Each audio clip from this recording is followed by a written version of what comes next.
जय हिंद दोस्तों। स्वागत है आपका विद्याधाम चैनल में। दोस्तों, जैसा कि आप सभी जानते हो, भारत सरकार 2047 तक विकसित भारत बनाने का सपना लेकर चल रही है। उसी कड़ी में आगे बढ़ते हुए भारत सरकार की तरफ से नए साल की 14 तारीख यानी कि मकर संक्रांति के त्योहार के दिन केंद्रीय कर्मचारियों को वित्त मंत्रालय की वित्तीय सेवाएं देने वाले विभाग की तरफ से एक जबरदस्त तोहफा दिया गया है। जी हाँ दोस्तों, और क्या तोहफा दिया गया है, इसकी जो जानकारी है वो उन्होंने अपनी वेबसाइट पर शेयर की है। आप लोग उनकी वेबसाइट पर जाकर देख सकते हैं।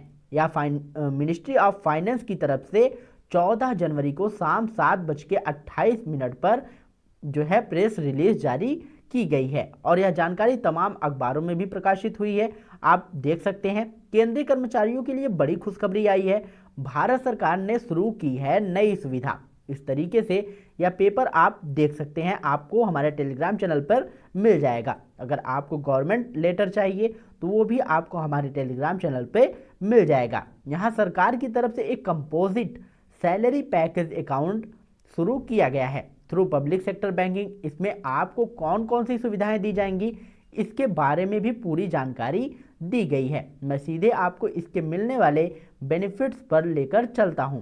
बाकी आप सारी डिटेल्स खुद भी देख सकते हैं। यह कंपोजिट सैलरी अकाउंट केंद्र सरकार ने ग्रुप ए, बी और सी तीनों के लिए किया है, लेकिन ग्रुप डी और ऑटोनोमस बॉडीज के लिए इसमें अभी कोई जिक्र नहीं किया गया है। जब इसका पूरा नोटिफिकेशन आएगा तब स्थिति साफ होगी, क्योंकि अभी जो प्रेस रिलीज जारी हुई है उसमें भी इसका उल्लेख नहीं है। कर्मचारियों से यह खास तौर पर अपील की गई है कि वे अपने सैलरी अकाउंट को पब्लिक सेक्टर बैंकों में अपग्रेड या माइग्रेट करवा लें। अब सवाल यह उठता है कि क्यों करवा लें, इससे आपको क्या फ़ायदा मिलने वाला है, कौन सी ऐसी सुविधाएं हैं जिसकी वजह से आपको यह फ़ायदा मिलेगा।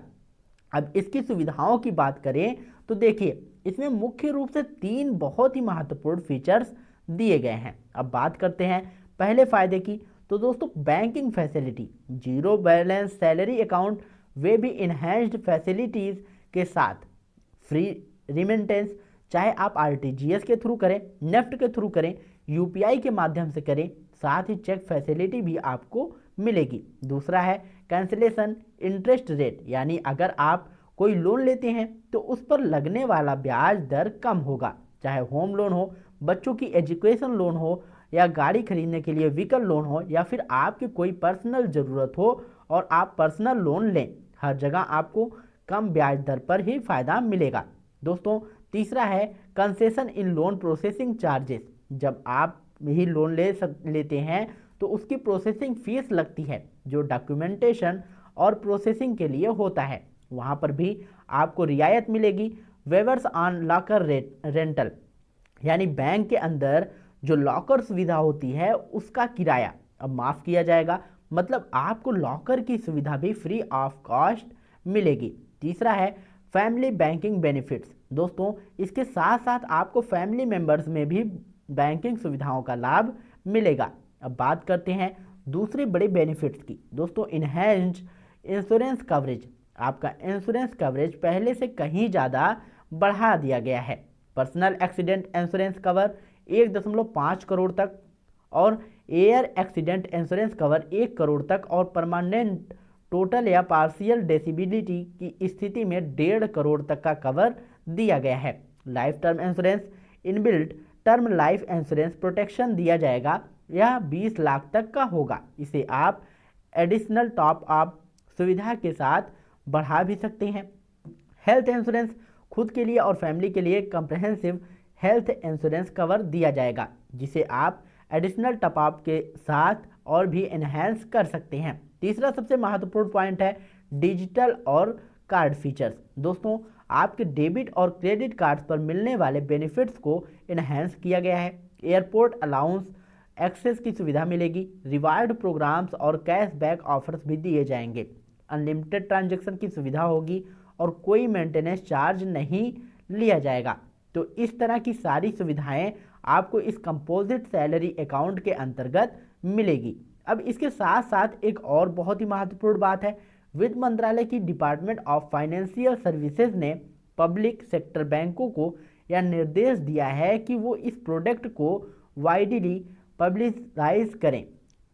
ठीक है, यानी इसका अच्छे से प्रसार प्रचार किया जाए ताकि इसे वेबसाइट पर डाला जाए, जितने भी गवर्नमेंट डिपार्टमेंट हैं वहाँ पर कैंपस ऑर्गेनाइज किए जाएं ताकि केंद्रीय कर्मचारियों तक इसकी पूरी जानकारी पहुँच सके। साथ ही उन्हें बताया जाए कि इन सुविधाओं का लाभ लेने के लिए उन्हें अपने मौजूदा सैलरी अकाउंट से माइग्रेट होकर इस नए कंपोजिट सैलरी अकाउंट में आना होगा।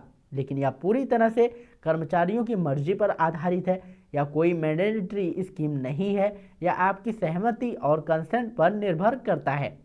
अगर आपको यह सुविधाएं पहले से बेहतर लगती हैं तो आप इसे चुन सकते हैं। पहले भी सैलरी पैकेज अकाउंट चलते आ रहे हैं, लेकिन जैसा कि यहाँ बताया गया है कि यहाँ उनसे कहीं ज़्यादा बेहतर सुविधाएं प्रदान करता है। इसी वजह से सरकार ने ये नई स्कीम लॉन्च की है।